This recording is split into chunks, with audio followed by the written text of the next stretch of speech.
লাল jersey পরিহিত যারা খেলায় খেলছেন তারা হচ্ছে কিশোরগঞ্জ টিম এবং মাফ করবেন লাল জার্সি নিয়ে যারা খেলছে তারা হচ্ছে বনগ্রাম ফুটবল একাডেমি। আর অন্যদিকে যে টিয়া রং যে একটা জার্সি দেখতে পাচ্ছেন কালো হলুদের মধ্যে সেটা হচ্ছে আমাদের টাইগার জার্সি যেগুলো সেটা হচ্ছে কিশোরগঞ্জ। যাই হোক খেলা শুরু হয়ে গেছে মধ্য মাঠে বল একেবারে কিন্তু কারাকারি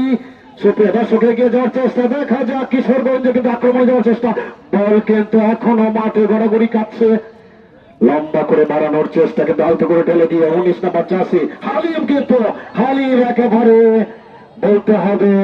লক্ষ্যগ্রস্ত শট কিন্তু হালিম করে না। আর এই হালিম কিন্তু বনগ্রামের একটা নক্ষত্র লম্বা করে বাড়িয়েছেন একেবারে গোল রক্ষক বরাবর কিন্তু লক্ষ্যগ্রস্ত হচ্ছে আবারও বাড়িয়েছেন বিপদ হতে পারে কিন্তু গোল রক্ষক মাতাব কিন্তু সেখানে দেখতে পাচ্ছেন প্রস্তুত ছিল